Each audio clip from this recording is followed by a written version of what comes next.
started to get sort of a cascading amount of health issues. And it took me a while to figure out what was happening. But at the core of it, they finally think that mold toxicity has caused a lot of my symptoms. My worst symptoms are chronic pain and fatigue. Those are the most debilitating ones. And it's been a process to try to figure out how to improve some of these things. I pretty much exhausted Western medicine. I spent a long time trying to figure out what was going on, and having a lot of tests and exams and scans and labs. And you have a lot of doctors and people that, not that they don't believe you, but how can I put this? It feels like a very lonely journey, and you're trying to figure out what's happening, and nobody really has clear answers for you, but you know something's wrong, and it's just super stressful. It seemed like every story I read that people had gotten better had done some form of a neuroplasticity program. I was looking at some of the big neuroplasticity programs, and I was also looking at Reorigin, and I decided to go with Reorigin ultimately because the fact that it seemed a little smaller and more personal, which for me felt like a better fit. I felt like I needed support and sort of a smaller thing to be going through with other people that I could, share stories with and lean on for support. And that felt like a better fit for me. If you have pain or fatigue or any symptoms that are really bothering you, just naturally your brain kind of goes into a constant state of fight or flight, because you keep thinking to yourself every time you have these symptoms, oh my gosh, this is going to be forever. Am I ever going to get better?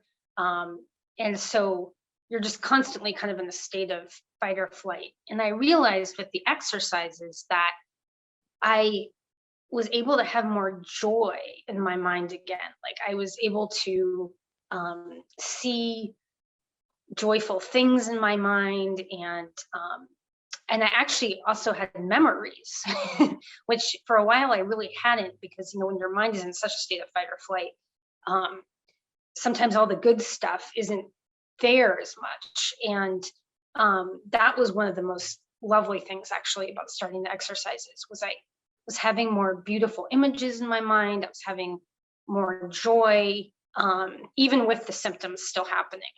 My mind was a nicer place to be, and the memories were lovely. That was a surprise for me. Honestly, I think that's been one of the best parts for me. I love the group coaching. It's just, number one, it's a place that holds you accountable, not in a punitive way, but just the fact that you have to go every week and talk about how you're doing makes you keep it in your mind that you need to be doing these exercises and stuff, which to me really helps, because I'm somebody that can fall off or procrastinate. But it's also just such a nice environment. It's it's positive. I mean, people talk about their challenges, but it's all in a positive way. People want to get better, and it just feels supportive and realistic, but not, it just feels like a group of people that really want to support each other and get better. It's just really lovely to have other people you're meeting going through the same things, but not even necessarily talking about that, more just trying to get better and supporting each other in that, which has been lovely. I would say also just the exercises that you're taught through the videos about the positive visualizations. When I'm actually doing those are wonderful. Like I never knew my brain could sort of change in this way. And then the third thing is, I think the responsiveness of the program itself, because it's smaller, more intimate. I feel like, my questions are always responded to. I feel like the team is really responsive. It just feels like a close-knit community that is supportive and responsive.